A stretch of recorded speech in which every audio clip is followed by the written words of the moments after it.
नमस्कार मित्रों, आज हम बात करेंगे हरियाली तीज की।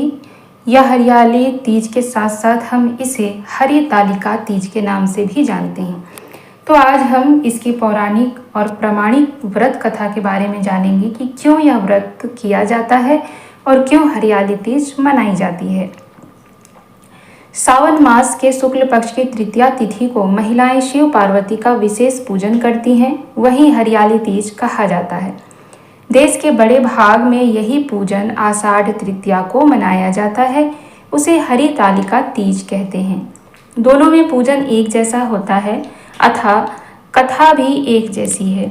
श्रावण मास के शुक्ल पक्ष की तृतीया को श्रावणी तीज कहते हैं, परंतु ज़्यादातर लोग इसे हरियाली तीज के नाम से जानते हैं।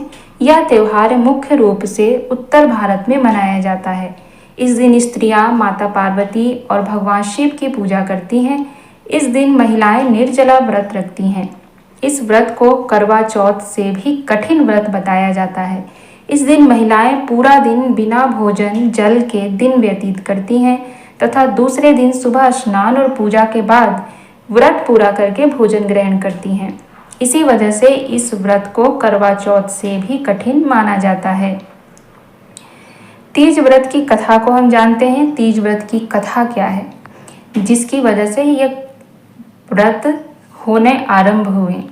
शिव जी ने पार्वती जी को उनके पूर्व जन्म का स्मरण कराने के लिए तीज की कथा सुनाई थी। शिव जी कहते हैं, हे पार्वती, तुमने हिमालय पर मुझे वर के रूप में पाने के लिए घोर तप किया था।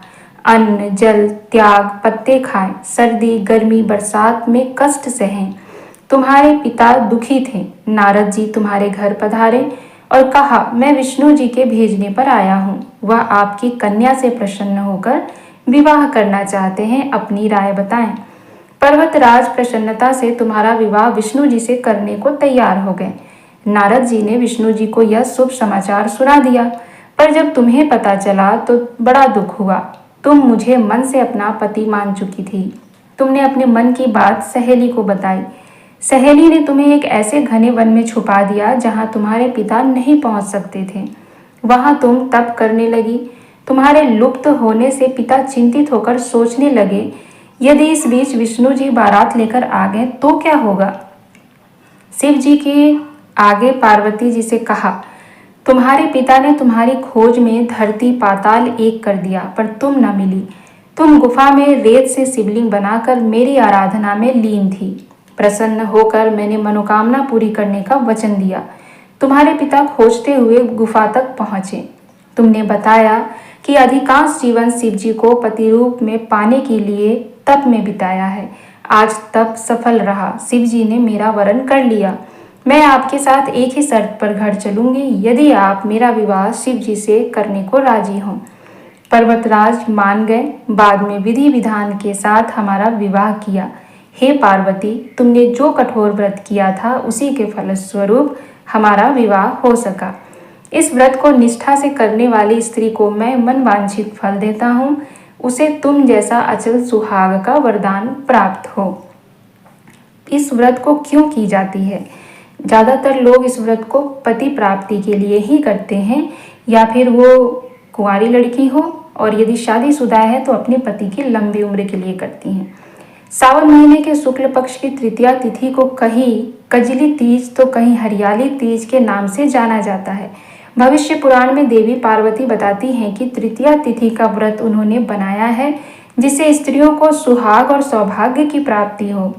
सावन महीने में तृतीया तिथि को 100 वर्ष की तपस्या के बाद देवी पार्वती ने भगवान शिव को पति रूप में पाने का वरदान प्राप्त किया था।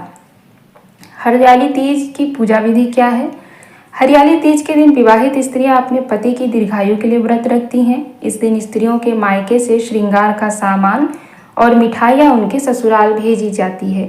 हरियाली तीज के दिन महिलाएं सुबह घर के काम और स्नान करने के बाद 16 श्रृंगार करके निर्जला व्रत रखती हैं। इसके बाद माँ पार्वती और भगवान शिव की पूजा होती है। पूजा के अंत में तीज की कथा सुनी जाती है। कथा के समापन पर महिलाएं माँ गौरी से पति की लंबी उम्र की कामना करती हैं। इसके बाद घर में उत्सव मनाया जाता है और भजन व लोक नृत्य किए जाते हैं।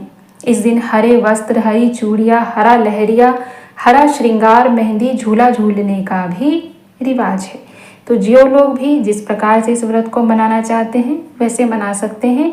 वास्तव में यह व्रत पति के लिए या पति की लंबी उम्र के लिए ही किया जाता है।